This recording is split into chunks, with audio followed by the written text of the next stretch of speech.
Assalamualaikum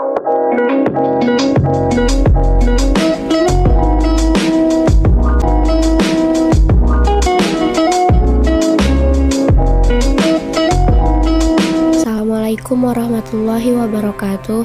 Halo guys, saya Salsabila Aisyah dengan NIM 211340046. Saya membuat video ini untuk memenuhi tugas ujian tengah semester teori konseling dan psikoterapi. Di sini saya mengambil materi tentang pendekatan logoterapi dari Frankl. Asal kata logoterapi dalam bahasa Yunani yaitu logos, yang artinya makna atau meaning, dan rohani atau spiritual. Secara terminologisnya, logoterapi dapat diartikan sebagai upaya penyembuhan dengan menemukan makna hidup dan mengembangkan hidup yang bermakna. Logoterapi secara umumnya dapat sebagai ciri motif psikologi yang mana mengakui bahwa adanya dimensi spiritual dalam diri manusia dan berpandangan bahwa makna hidup dan hasrat hidup bermakna merupakan suatu motivasi yang utama dalam upaya meraih kualitas hidup yang begitu didambakan. Logoterapi bertujuan membantu pasien menemukan makna hidup itu. Adapun konsep utama pendekatan logoterapi. Yang pertama ada the freedom of will, yaitu kebebasan berkehendak. Yang kedua, the will to meaning, atau hasrat untuk hidup bermakna. Dan yang terakhir, the meaning of life, yaitu makna hidup.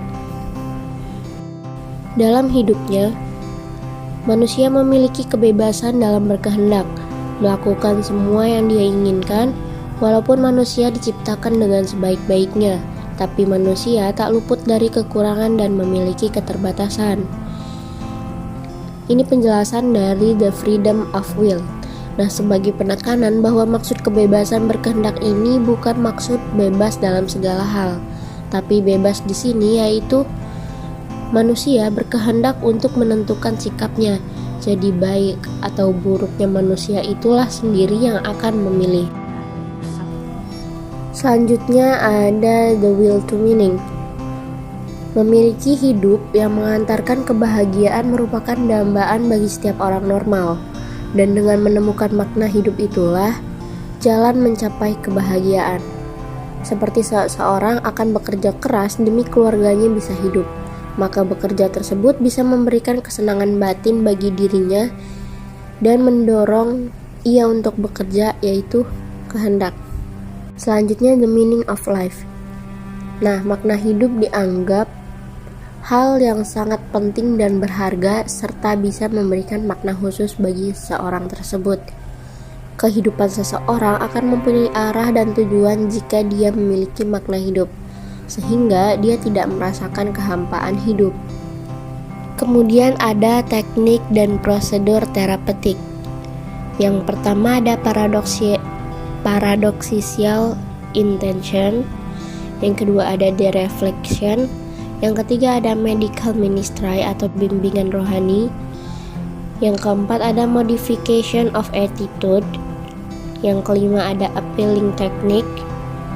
Yang keenam ada Socratic dialogue. Yang ketujuh ada family logotherapy. Paradoxical intention. Teknik ini memanfaatkan kemampuan seseorang dalam mengambil jarak dan kemampuan mengambil sikap terhadap keadaan diri sendiri maupun lingkungannya. Selain daripada itu, teknik paradoxical intention ini memanfaatkan rasa humor. Si penderita dibantu supaya menyadari pola keluhannya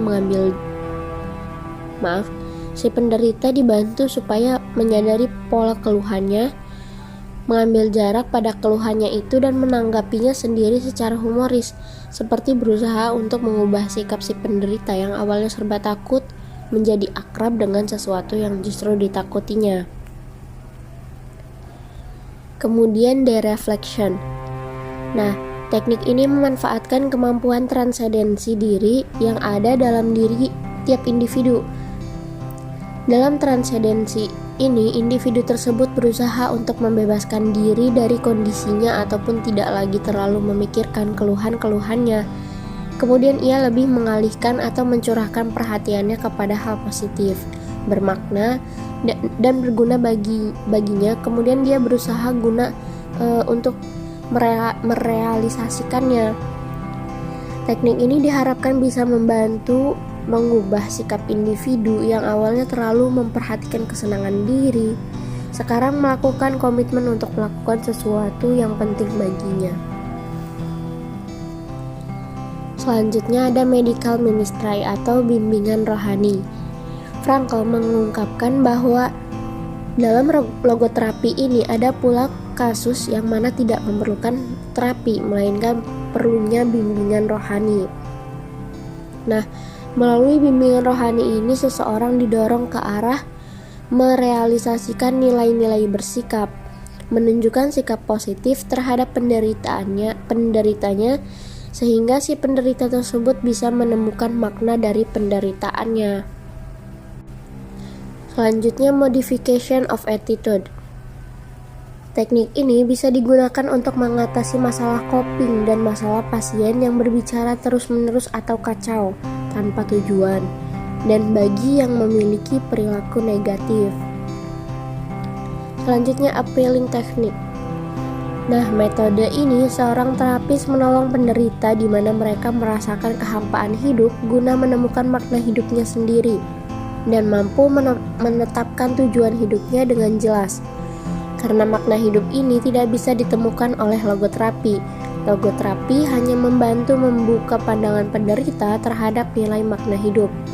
Kemudian logoterapi menyadarkan mereka atas tanggung jawab pribadi untuk keluar dari kehampaan tersebut. Kemudian ada Socratic dialog. Nah, teknik ini terapis memberikan berbagai macam pertanyaan sehingga klien sadar akan impian mereka yang terobsesi, harapan bawah sadar, dan hasrat yang terpendam.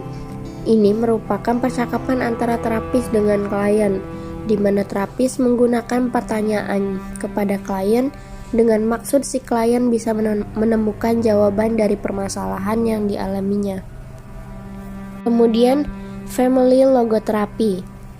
Family logoterapi berarti memusatkan kepada terapi keluarga untuk membantu keluarga memfokuskan pada makna arti dari rintangan.